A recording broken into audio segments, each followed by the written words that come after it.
Setelah Saul mati, dan ketika Daud kembali sesudah memukul kalah orang Amalek, dan tinggal 2 hari di Ziklag, maka datanglah pada hari ketiga seorang dari tentara, dari pihak Saul, dengan pakaian terkoyak-koyak dan tanah di atas kepala. Ketika ia sampai kepada Daud, sujudlah ia ke tanah dan menyembah. Bertanyalah Daud kepadanya, dari manakah ia datang?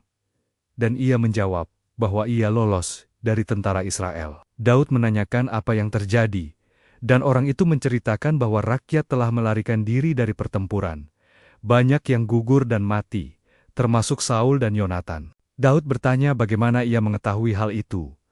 Dan orang muda itu berkata bahwa ia kebetulan berada di pegunungan Gilboa dan melihat Saul bertumpu pada tombaknya, sementara kereta dan orang berkuda mengejarnya. Ketika Saul melihat dia, Saul memanggilnya dan bertanya siapa dia. Ia menjawab bahwa ia seorang Amalek. Saul memintanya membunuhnya karena kekejangan menyerang dia, tetapi ia masih bernyawa. Maka ia mendekat dan membunuhnya karena mengetahui bahwa Saul tidak dapat hidup lagi setelah jatuh. Ia mengambil jejamang dan gelang Saul, lalu membawanya kepada Daud. Daud mengoyakkan pakaiannya, dan semua orang yang bersama dia melakukan hal yang sama. Mereka meratap, menangis, dan berpuasa sampai matahari terbenam karena Saul, Yonatan, umat Tuhan, dan kaum Israel yang gugur oleh pedang. Daud menanyakan asal orang muda itu, dan ia mengaku anak perantau, orang Amalek. Daud menegurnya karena berani mengangkat tangan membunuh orang yang diurapi Tuhan. Lalu memerintahkan salah seorang anak buahnya untuk membunuh orang itu. Setelah ia diparang sehingga mati, Daud berkata bahwa darahnya ditanggung oleh dirinya sendiri, karena mulutnya menjadi saksi bahwa ia membunuh orang yang diurapi Tuhan. Daud menyanyikan nyanyian ratapan, karena Saul dan Yonatan, dan memerintahkan agar nyanyian itu diajarkan kepada Bani Yehuda, sebagaimana tertulis dalam kitab orang jujur. Ia meratapi kepermaian Israel yang mati terbunuh di bukit-bukit, menyerukan agar kabar itu tidak diberitakan di Gad atau Askelon, supaya anak perempuan Filistin tidak bersukacita. Ia mengutuki gunung-gunung Gilboa, agar tidak ada embun atau hujan, karena di sanalah perisai para pahlawan dilumuri. Ia memuji keberanian Saul dan Yonatan yang cepat seperti raja wali, dan kuat seperti singa. Ia menyerukan anak perempuan Israel menangis, karena Saul yang mendandani mereka dengan pakaian mewah. Ia meratapi gugurnya para pahlawan, kematian Yonatan, dan menyatakan kesedihannya, karena Yonatan sangat ramah kepadanya, dengan cinta yang baginya lebih ajaib daripada cinta perempuan. Ia menutup ratapannya dengan seruan bahwa para pahlawan telah gugur dan senjata-senjata perang musnah. Kemudian Daud bertanya kepada Tuhan, apakah ia harus pergi ke salah satu kota Yehuda? Dan Tuhan menjawab, agar ia pergi ke Hebron. Daud pun pergi bersama istrinya, Ahinoam dari Israel, dan Abigail, bekas istri Nabal dari Karmel, serta semua orangnya, mosing-mosing, dengan rumah tangga mereka, dan mereka menetap di kota-kota Hebron. Orang-orang Yehuda datang, dan mengurapi Daud menjadi raja atas kaum Yehuda. Ketika Daud mendengar bahwa orang Yabes Gilead menguburkan Saul, ia mengirim pesan agar Tuhan memberkati mereka, karena telah menunjukkan kasih kepada Saul, dan ia berjanji akan membalas kebaikan mereka. Ia meminta mereka menguatkan hati, karena sekalipun Saul telah mati, ia telah diurapi oleh kaum Yehuda menjadi raja. Abner bin Ner, panglima Saul, mengambil Isi-Boset anak Saul, dan menjadikannya raja atas Gilead, Asyuri, Israel, Efraim, Benyamin, dan seluruh Israel. Isi-Boset berumur 40 tahun dan memerintah 2 tahun. Hanya kaum Yehuda yang mengikuti Daud. Dan lamanya Daud memerintah di Hebron atas kaum Yehuda, ialah 7 tahun 6 bulan. Abner dan anak buah Isi-Boset bergerak dari Mahanam ke Gibeon, dan Yoab anak Zeruya bersama anak buah Daud juga datang. Mereka bertemu di tepi telaga Gibeon, duduk berhadapan di 2 sisi telaga. Abner mengusulkan agar orang-orang muda mengadakan pertandingan, dan Yoab setuju. Ke-12 orang dari pihak Benyamin dan 12 dari pihak Daud tampil. Masing-masing menangkap kepala lawannya dan saling menikam hingga rebah bersama-sama. Sehingga tempat itu disebut Helkath Hazurim. Pertempuran pun hebat, dan Abner serta orang Israel terpukul kalah oleh anak buah Daud. Asael, adik Yoab dan Abisai, yang cepat larinya seperti kijang, mengejar Abner tanpa menyimpang. Abner meminta ia berhenti dan mengambil senjata dari orang lain, tetapi ia menolak. Abner memperingatkannya lagi bahwa ia tidak ingin membunuhnya dan kemudian tidak dapat memandang muka Yoab. Tetapi Asael tetap mengejar, sehingga Abner menusuk perutnya dengan ujung tombak, menembus belakangnya, dan ia mati di tempat itu. Semua orang yang melewati tempat itu berhenti melihat Asael mati. Yoab dan Abisai mengejar Abner sampai matahari terbenam dan tiba di dekat bukit Ama.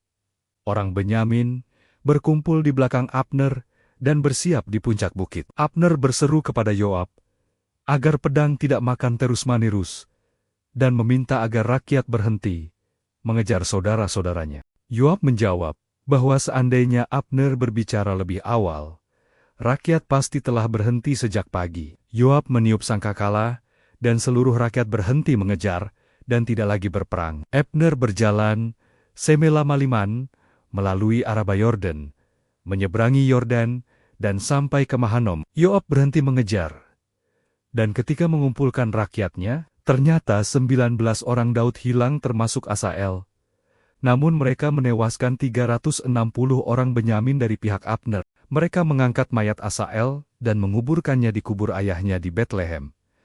Lalu Yoab dan orang-orangnya berjalan semelama-liman dan tiba di Hebron ketika hari sudah terang. Peperangan antara keluarga Saul dan keluarga Daud berlarut-larut. Daud kian lama kian kuat, sedang keluarga Saul kian lama kian lemah. Di Hebron, lahirlah bagi Daud anak-anak lelaki, anak sulungnya, Amnon dari Ahinoam perempuan Yisril anak kedua, Kileab dari Abigail bekas, istri Nabal orang Karmel, yang ketiga, Absalom anak Maaha, anak perempuan Talmai, Raja Gesur, yang keempat, Adonia, anak Hagit, yang kelima, Sefaca anak Abital, dan yang keenam, Itriem, dari Egla, istri Daud. Semuanya dilahirkan di Hebron. Selama peperangan itu, Abner makin mendapat pengaruh dalam keluarga Saul. Saul mempunyai gundik bernama Rispa anak perempuan ayah. Isiboset berkata kepada Abner, "Mengapa kau hampiri gundik ayahku?" Abner marah besar dan berkata bahwa selama ini ia setia kepada keluarga Saul dan tidak menyerahkan Isiboset kepada Daud, tetapi kini ia dituduh berbuat salah. Ia bersumpah bahwa ia akan melakukan kepada Daud apa yang Tuhan janjikan, yakni memindahkan kerajaan dari keluarga Saul dan menegakkan takhta Daud atas Israel dan Yehuda dari Dan sampai Berseba. Isiboset tidak berani menjawab karena takut kepadanya. Abner kemudian mengirim pesan kepada Daud untuk membuat perjanjian, dan ia berjanji akan membawa seluruh Israel memihak kepadanya. Daud setuju, tetapi meminta satu syarat. Abner tidak boleh menghadap, kecuali membawa Mikal, anak Saul. Daud juga mengirim pesan kepada Isiboset untuk mengembalikan Michal yang ia peroleh dengan 100 kulit khatan orang Filistin. Maka Michal diambil dari suaminya, Paltiel bin Lais. Suaminya mengikuti sambil menangis sampai ke Bahurim.